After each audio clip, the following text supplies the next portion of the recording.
உன் குட்டி எங்க உன் குட்டி பசி எடுக்குதா? சாப்பாடு வேணுமா? சாப்பாடா வேணாம்.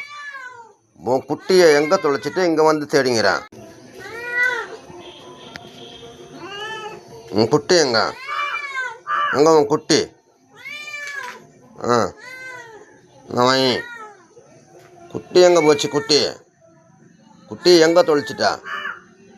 குட்டி எங்கே தொலைச்சா? குட்டி எங்கேயோ தொலைச்சிட்டு இங்கே வந்து கத்தினுக்கிறேன். இன்னும் வை வை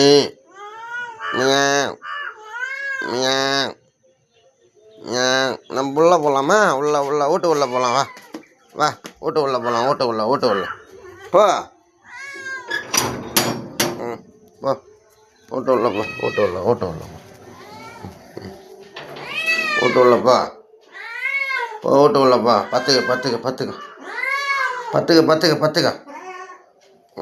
குட்டி நம்ம போய் தேடின்னு வரலாமா? குட்டி நம்ம பரோட்டா சாப்பிட்லாமா? பரோட்டா மம்மு சாப்பிட்லாம். மம்மு பத்துக்க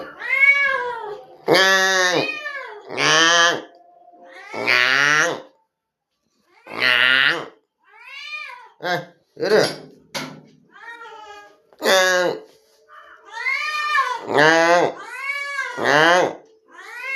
மம்மு சாப்பிட்லாமா?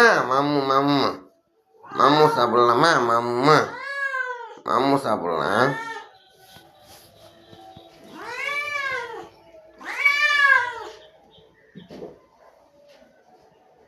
உன் குட்டி எங்க? உன் குட்டி எங்க? உன் குட்டியை போய் தேடினாப்போ. உன் குட்டியை தேடிட்டாப்போ. உன் குட்டியை தேடினவா? குட்டி எங்க? நேற்று வச்சுருந்திய குட்டி எங்க? பெத்து போட்டுருச்சு. அப்புறம் 3 நாள் குட்டி வச்சுட்டு 4வது நாள் ஓசிட்டு வந்துடுது. இதே வேலையாக போச்சு அவனுக்கு.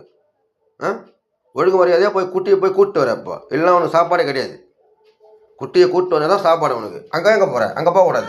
அங்கேயே போடு. கத்தக்கூடாது. வாய் மூடு. வாயில் வரல வை. வாய் மேலே வரல வையே. இல்லை குச்சி எடுத்துகிட்டு வந்து அடிப்பேன் உன்னை. இப்போ நான் அடித்தா நீ திருப்பி அடிக்கக்கூடாது. ஆமாம், பூரக்கூடாது, பரண்டக்கூடாது.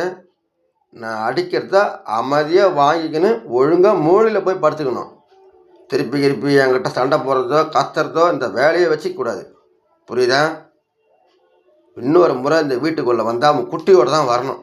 இல்லைன்னா இந்த வீட்டு பக்கமே வராது. அதை மட்டும்தான் நான் சொல்லுவேன். நான் மேலே எங்கே மேலே ஏறுறேன். உனக்கு தாங்க பாய் போட்டு பெட்டு போட்டு தலைகாணெலாம் போட்டு வச்சுருக்கா காட்டில்.